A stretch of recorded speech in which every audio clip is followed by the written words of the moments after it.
All right. I'm just going to talk about how to hold the sticks, or at least how I'm holding the sticks. There is no set way to do this. Everyone does it differently. Everyone cheats. Everyone learns certain ways and then manipulates it. I'm just going to talk about basic things. Number one is just you want to be loose. I see so many people, you know, basically make a fist, right? Make this fist and play like this. And you're going to see, as soon as you make this fist, all this gets tight, right? But if you are loose on the stick, and really I'm holding the stick, my pointer finger is barely wrapping around the top, kind of like with this first knuckle. Okay? I'm holding the side of the stick with my thumb, kind of having contact point right here, with my middle finger, and then these two are just helping, right? So it's kind of like try right here, just dun dun dun. Okay, and then I'm holding the rest. I'm not. It's a lot. People. I see a lot of people, really rely on this as the fulcrum, right? But that can only go so far. Also, something that's big is where are we moving from? Everything I'm doing right now is wrist strokes. Okay, so basically thinking of my wrist as this hinge, right? And something I also see a lot of is people play like this. And that's really good to use finger stuff. And you want to use finger stuff a lot of the time. But you also want to be able to control both. I can control fingers and then wrist. Fingers, so I can play singles with my fingers. There's not as much control with this. You can get a lot more speed. I don't really do this a whole lot. But you can get blazing fast with your fingers and then also be able to do it with your wrist. I have a lot more control, right, with my wrist, so I use primarily wrist strokes. And I want to keep my wrist super flat. I don't, your wrist doesn't work like this well. I hate doing that. That doesn't work. Your wrist works up and down, like a weird bye. Bye. Right? And then from there, just totally bouncing. Trying to stay super loose. I'm always keeping this gap in my hand. Right? Always keeping that gap in my hand. A lot of drummers talk about that gap in your hand, and they don't close the gap. Don't close the gap. Keep the gap open. Right? And I'm just keeping it uniform. I'm trying to keep my wrist straight. I don't have my elbows out. I'm not like this. My elbows are in. I'm trying to just kind of like if you were relaxed down like this and just picked up.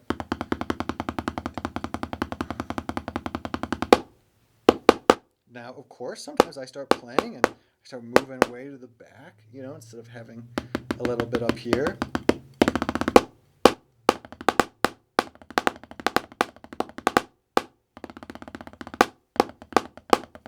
My hands change as I'm doing so. I'm using different techniques as I'm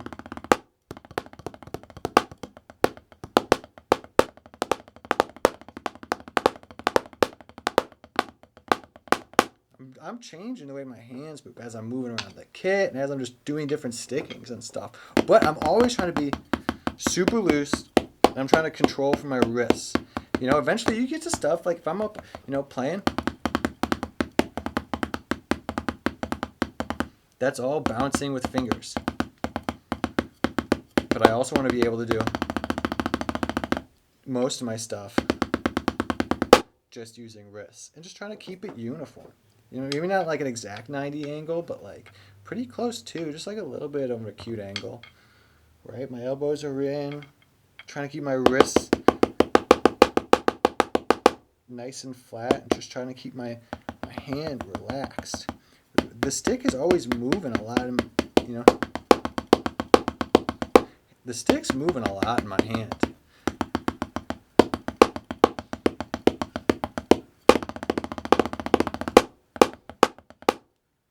Right? I'm trying to keep this, side of my thumb, kind of pointer finger on top. But really, I kind of think of the fulcrum like this.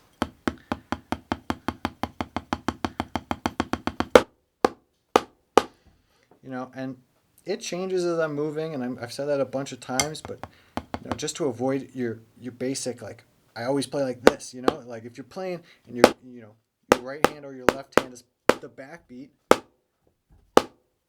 you want your hand to be really loose and relaxed. You don't want to be tight. You're going to choke the drum. You're going to hurt yourself.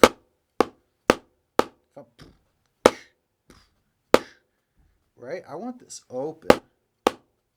Be like if you were playing baseball and you were clenching the bat so hard and then you hit it and it just you feel all that just like go into you and your hands hurt. That's the same thing that's happening with sticks. Is you want to be loose and bam, then the energy can go.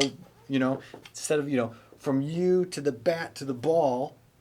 It's the same thing from you to the stick to the drum. Right? If I was tense, that would be a lot harder.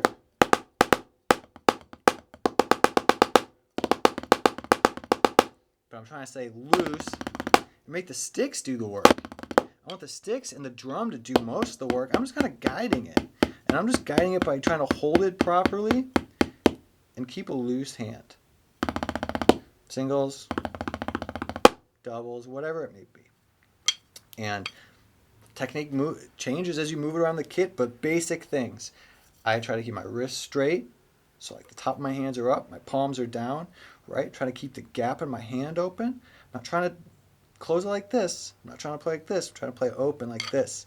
It's almost like it's like a pencil. Right? Trying not to really bring it. It might go in if I need to do finger stuff, but then I can bring it out for wrist stuff. A lot of what I do is wrist. You have a lot more control with the wrists than you do with the fingers. Fingers are for speed, wrists are for control. Yeah, just trying to keep a nice uniform. I hope this looks uniform. I hope I don't see anything that I'm like, oh, you need to fix that. Because, watching it will really kind of help me. But I'd say this, right? That's what you're always striving for. If you always check yourself, you'll be close to it. You might not be perfect every time, but if you keep checking yourself, is this open? Am I not doing this? Are my elbows out? Am I moving from my wrists? Are my hands too in? If you're always checking these things, it's going to be a million different things that are going to add up into some better technique.